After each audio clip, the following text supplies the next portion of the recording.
Erev Tov L'Kulam. We are now preparing for Shabbat, Parashat Shoftim. So next week, by the way, schedule note for next week, probably Thursday night, we're not going to be here for the class. We're probably going to do either a pre-recording before, because we have the wedding. We have the Badalov wedding on Thursday night. So we'll see what's going to be for next week. That's a will be a shir, just not going to be Thursday night. Will be on the other boy? Yes, Mazal Tov. Okay, Parashat Shoftim. As we start Elul, the Bnei Yisachar has a very interesting idea that's from this week's Parashat. In this Parashat, we have a mitzvah that tells us that we shouldn't have. Let's read the pasuk. V'lo takim lecha matzeva asher saneh Hashem elokecha, which translates, and you should not erect for yourselves a pillar, which Hashem, your God, hates. Which means avodah zarah. You shouldn't create a matzeva that is a avodah zarah. Hashem doesn't like it. Bnei Yisachar has a very interesting take to the word matzeva. He says the word matzeva is from the lashon of matziv. What's matziv? Situation. A mood. So he says, the Bnei Yisachar, lo takim lecha matzeva means don't create for yourself a situation, a pillar. Which type of situation? Some people think that this is it. This is my life. This is my box. This is where I am. And I'm not checking out of there. I'm not going to move up. I'm not going to move down. I'm stuck in this box. This is me. A lot of times you have on these forms, check who you are. Native American, Hawaiian, this, that. I always try to put rather not answer or other. I never put anything right. I always put other or rather not answer. But that's just me. But the idea is people check into boxes, and that's the box I am in for life. The Bnei Yisachar says, no. Lo takim lecha matzeva. Do not create for yourself a matziv. That's it. I'm done. This is the only place I am. Because that's a very, very, very dangerous situation to put yourself in. We spoke about it in the past, but there are elephants. Elephants, they weigh 24,000 pounds. They stand 13 feet tall. Their trunks can rip branches off trees. And despite all their power, elephants can be chained. You can chain them up. How could such powerful creatures be chained? So what's the answer? You started when they were a baby. When the baby elephant was born, they put a strong rope. And every time the baby elephant would struggle, it would realize he can't break the rope, and his legs would hurt from trying to move out of the rope, until he eventually conditioned himself to believe that he can't break out of this rope. And now he becomes a 24,000 pound creature that can do anything, and he's tied to a silly chain that if he pushes it, he pulls it, he can get out of it. But that's the idea. That in life, a lot of times we think we're stuck in a certain situation. We can't move away from there. To certain extremes, sometimes that's what suicide is. Right? Because people think they have no way out. They want out. But the truth is, there's always room to maneuver, always room to move. In fact, it's incumbent upon us, it's mehuyab upon us, there's a hiyuv on us to move. We can't get stuck in that matziv. We can't get stuck in a situation. We cannot say that this is it. I'm stuck in my life. I only learn one mesechet. I only do one thing. I only do one this, one that. No. You cannot get stuck. The great Kedushat Levi, Rabbi Levi Yitzchak Meberditchev, the story goes that he was once working on a certain midah. He wanted to go up in levels. And he was having a very hard time. Till eventually he said, you know what? It must be that I'm not supposed to reach that level. My midah, I tried. And as he finished, and as soon as he comes to this conclusion that he's done, he can't continue to work on it, he walks outside and he sees a store owner and a wagon driver having a conversation. The wagon driver bought merchandise, and the store owner tells the wagon driver, bring the merchandise inside. And the wagon driver says, I can't. The store owner says, but I can't either, and they're going back and forth. And finally, the store owner takes out a couple of dollars, gives it to the wagon driver, and all of a sudden the wagon driver is able to bring the merchandise inside.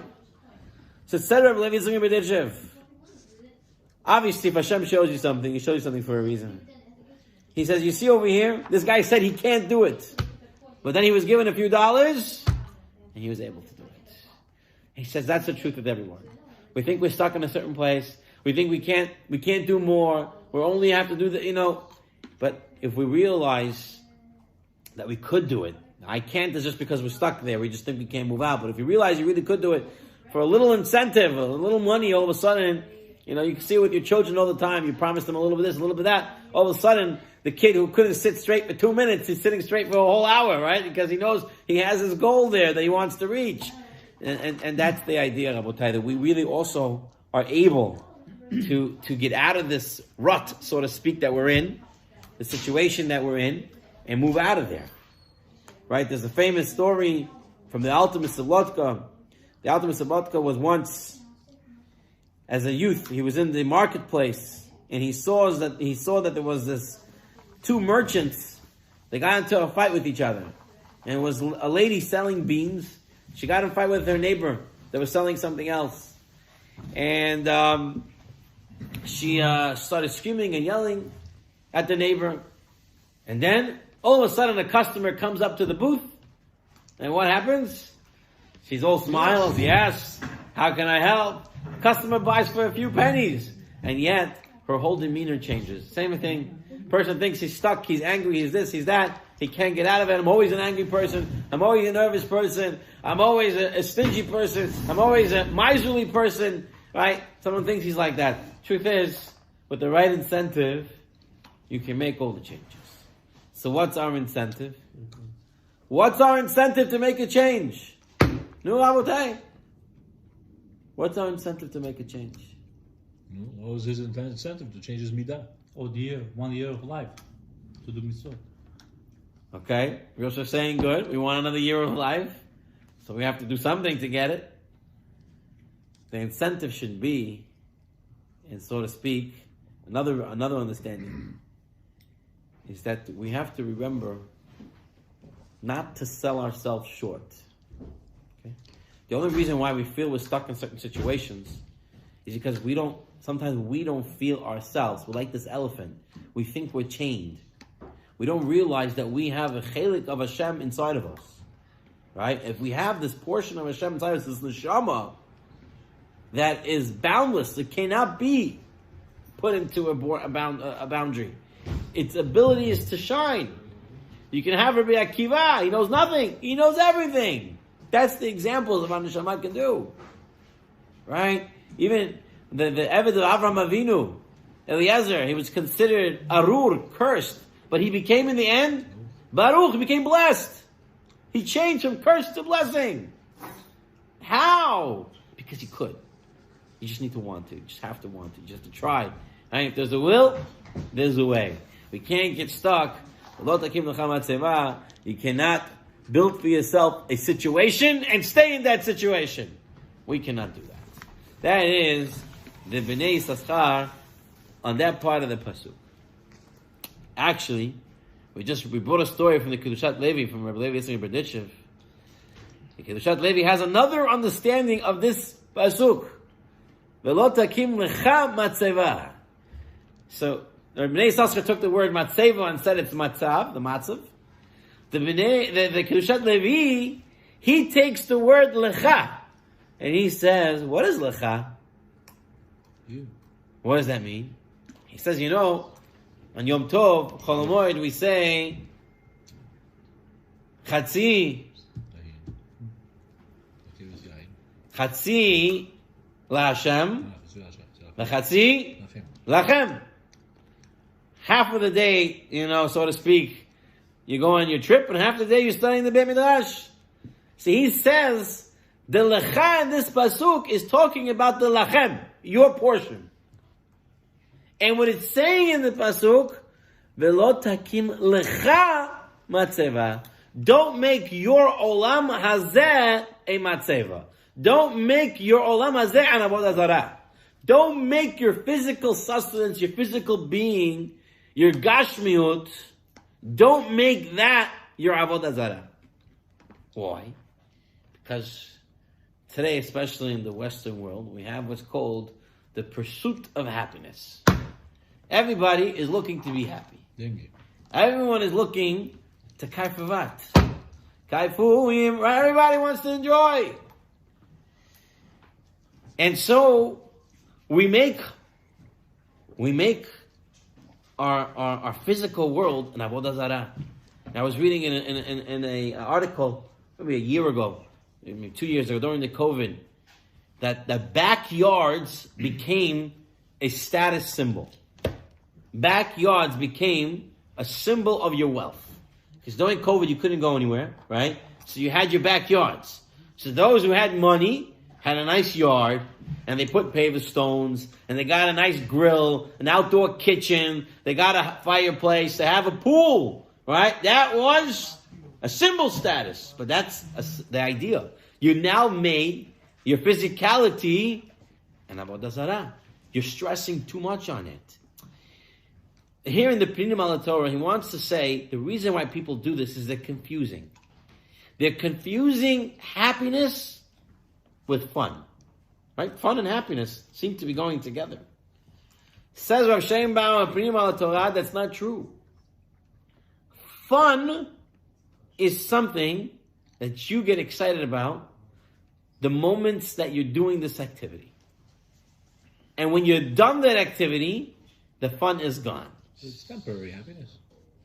Fun is excitement during an activity. Right, that's happiness. Is it? It's temporary fun. One. A temporary one, but It's fun. He says the definition of a happiness is more contentment. Is that I am happy. I'm satisfied. It's not just temporarily. It's a feeling. It's a feeling that lasts. Okay? Think about it for a second. Here he brings Rav Yaakov Galinsky, beautiful mashal. He says once, in the middle of the day, a walk-in client walks into the psychiatrist.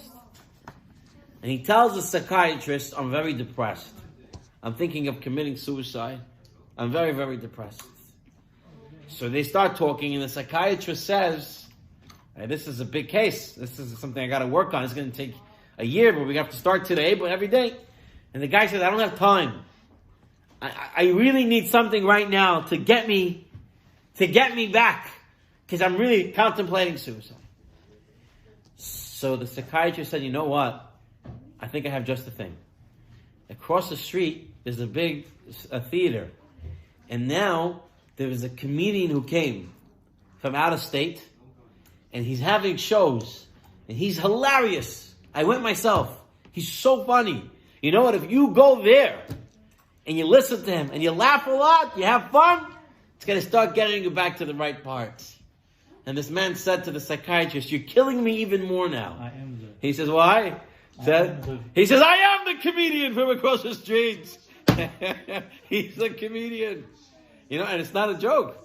If you look in the records of a lot of Hollywood comedians, they committed suicide. There was actually a very famous one. It was 10, 15 years ago. Williams, Robert Williams. He was very famous, with lots of money, and he killed himself. He was an older guy too. He was very depressed. Robert Williams, his name was. He killed himself, and he wasn't the only one. Multiple, but they're having fun. Who's having fun? Everyone thinks the guys in Hollywood are having fun. They have everything they want. They have the money. They have the status. They have the people. They have the cars. They have the houses. And yet they're the ones committing suicide by the number. Why? Because they have fun, but they don't have any happiness. Happiness. There's no substance. There's no substance. That's what we're saying. Happiness is something that you feel. It's something that you have, right? That goes back to that famous story that the real happy guy doesn't really have anything, right? That's the king looking for the shirt of the happy guy, and then he finds the guy who's really happy, but he doesn't have a shirt, right? Because if he had a shirt, he wouldn't be so happy, right? The idea is that activities that you think are making you happy is just fun. And fun comes and fun goes. Now, whether you can have fun or not, you need to have fun in life. Sure. At the right time, in the right place, for the right type of fun, of course. It should be done. But that, you should never mix up happiness for fun. Or fun for happiness. They're two different things. Here in the Pneuim al Torah, he shares a story that's shared from Rav Shlomo Price. Rav Shlomo Price says that there is a true story. There was a man who he came to a shul to daven where his son was living, and he sees there's a guy who sees him and walks over to him and says, "I don't know if you remember me, but me and you, we used to daven in the same shul, whatever we used to live." He says, "Oh wow, so nice to meet you. How was your family and stuff like that?" And this man says, "To tell you the truth, not so good."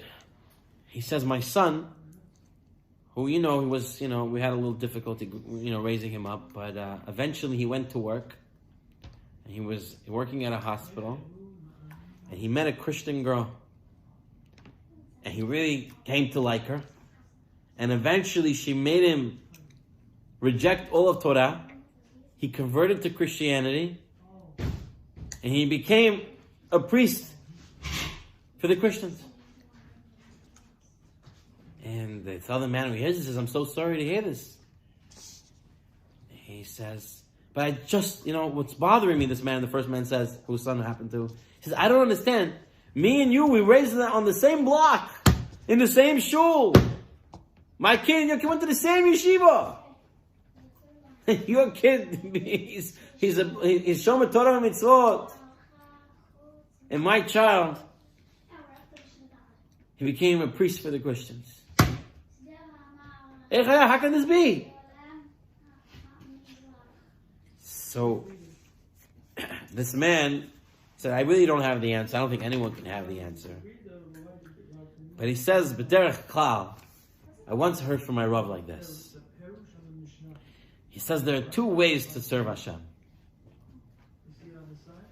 There's a way that you serve Hashem, and there's some parents like this, some people like this, who complain. They wake up early, they go to shul, they stay late, but when they come home, I'm tired, this hurts, that hurts. If only I can sleep a little longer. Why do they have to schlep today at davening? Why is the shul daven so early? Why is these things?" And he just complains. So what happens?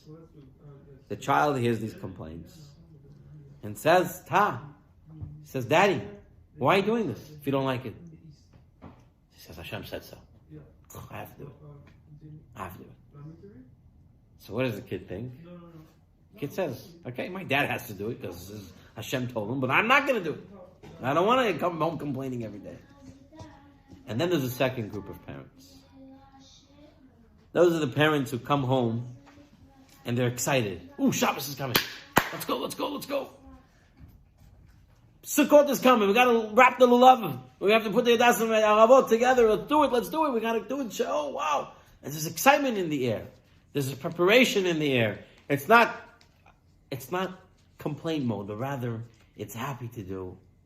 Rabbi Jonathan Sachs, he said a similar story. He said that, but he said it was all based on Sudash Lishi. He said in one family, the father just came and spoke the Torah that nobody understood. For a half hour, he understood it. It was a very advanced level. No one else understood it. So all his kids went over there.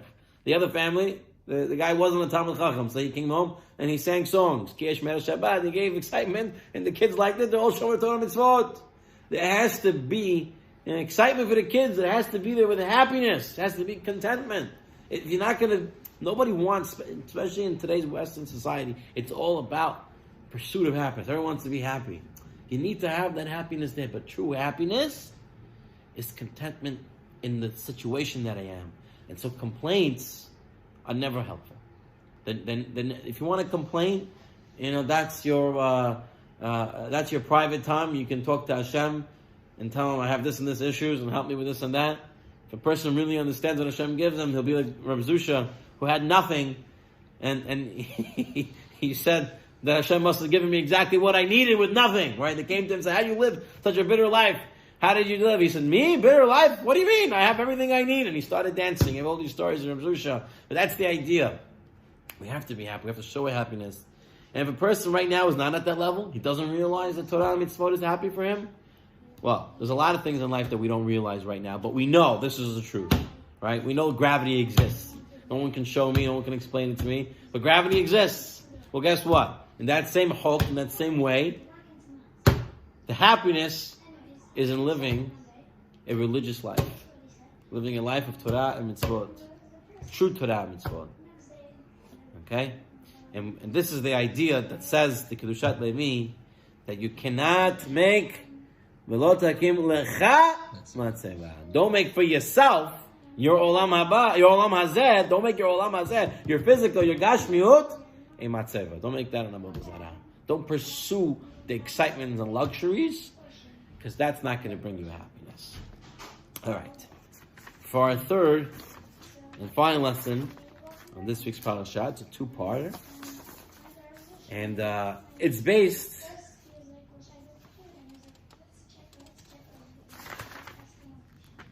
It's based on the part of the parasha that tells us about the king. So we know that in Judaism, we have a king, and the king has certain restrictions. The king cannot marry many wives, right?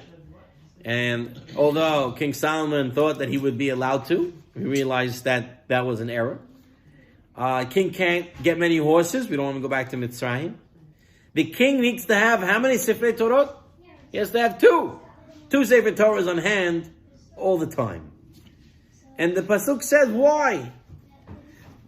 Livilti rum levavo me'ahav. So that his heart does not become haughty. Me'achav on top of his brothers. Uvitu sur min ha-mitzvah yaminu small. And so that he shouldn't leave the mitzvot. Why? It's Pasha. When someone is in a position of authority, right, and kingship being extreme authority, supreme authority, you cannot be more of a malchut. Above the law. You're above the law. You're above everything. So, like there was once a famous politician that said, "Power corrupts. Absolute power corrupts absolutely." Okay, it's very true. Unless he has two Sefer Torah and restrictions on him. You have to have, in Lahavdal, Afei Avdalot, that's why possibly in the United States, when they made the Constitution, they tried to make checks and balances. Right? They made three parts of the federal government.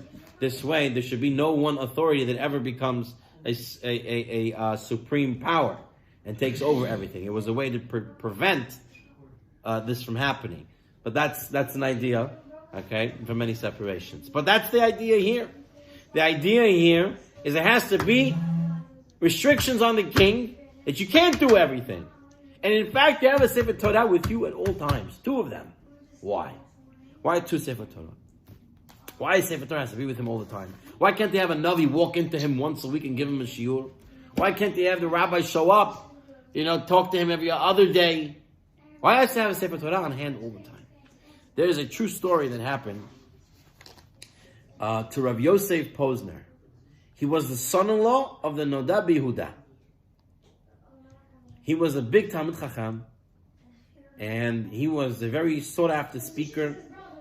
He would give brilliant lectures, and he would speak around in Europe, and he would travel with his wife. But every time he finished his shiur, he finished his lecture, his wife would walk into the room where he was, and she would start screaming at him, "You fool, you tippish, why did you do this, why did you do that?" in front of everybody.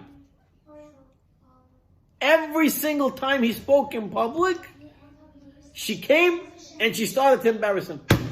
And she started nagging him in front of people. And then suddenly, he passed away. hundreds and hundreds of people came to his funeral. And everybody got up and spoke about him, said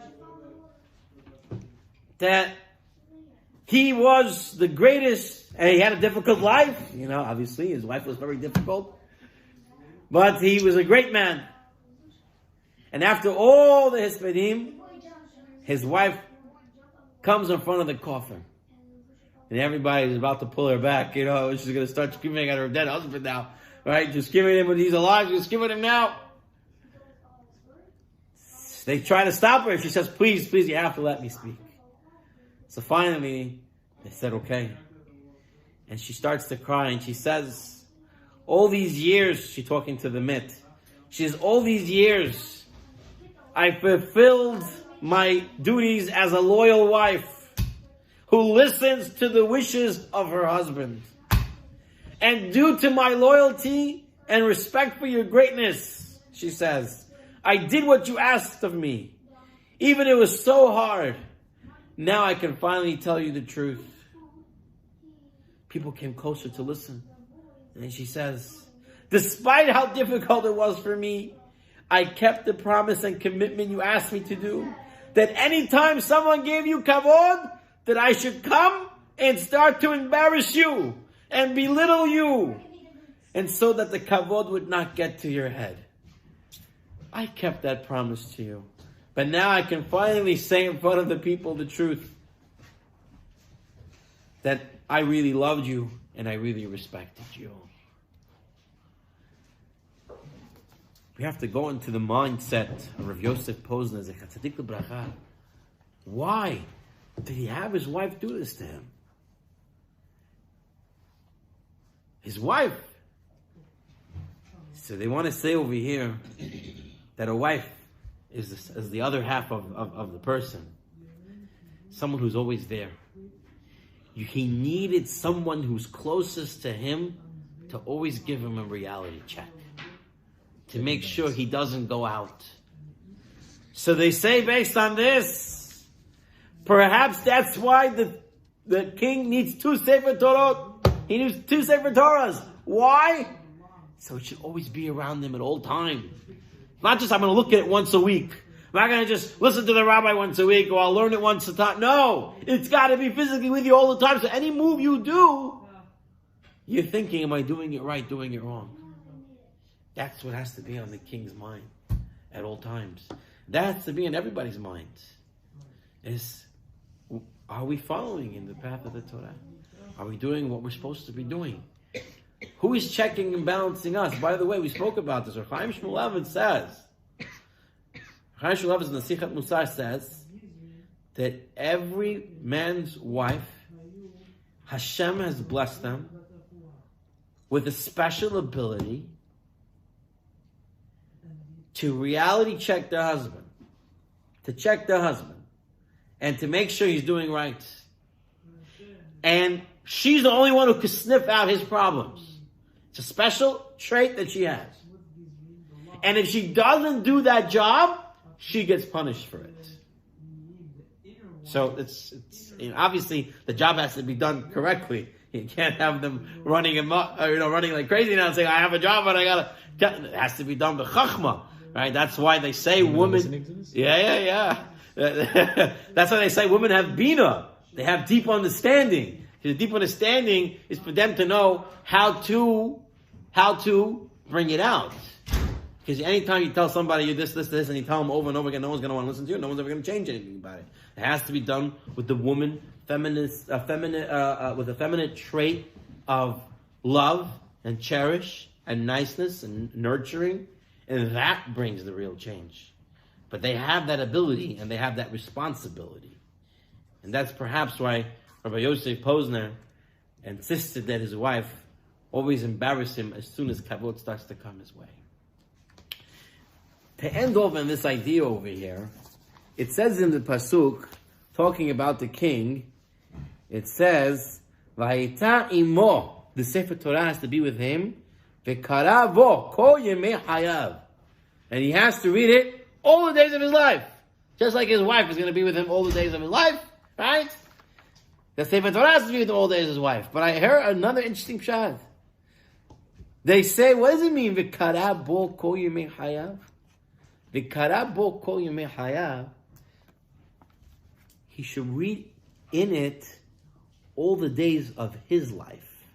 Not read it all the days of his life, but he should read in it all the days of his life. That means while reading the Torah, you should be able to see your life inside it.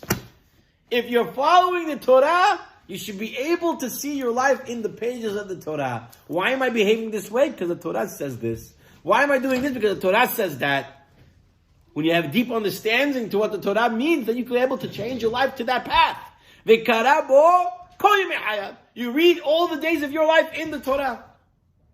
And they bring here a true story that happened with the Rosh Yeshiva of Torah Vedat, Rav Yaakov Kamenetsky Zecher Tzadik Lebracha. Rav Yaakov Kamenetsky, he was, when he first came to the States, he actually came to, if I remember correctly in his biography, he first came to the United States. He didn't have any parnassah here, so someone told him there was a position in Toronto. And Toronto, back in the day, didn't have a Torah community like it has today. And he was there. And it was after Shavuot. It was second day of Shavuot. I just finished reading Megillat Ruth. And Rav Yaakov is walking home with a friend, with one of the people in the shul. And he says to the guy, I'm no better than Elimelech. So this guy says, Rav Yaakov, what are you talking about? He says, Elimelech left Eretz Yisrael because he was worried of Parnassah. I was living in New York, where there was Torah. And I left because of Parnassah. Just like Elimelech went to Moab, I came here to Toronto. And there's no Torah, and I have children. How am I raising them here? He said, that's it. I have to go. I was wrong for coming here. He resigned his position, and he came back to New York. Eventually, he became Rosh Yeshiva of Torah Vedat. But that's what it means. You learn the Torah, you read it, you read your days in there. You see how you're supposed to behave.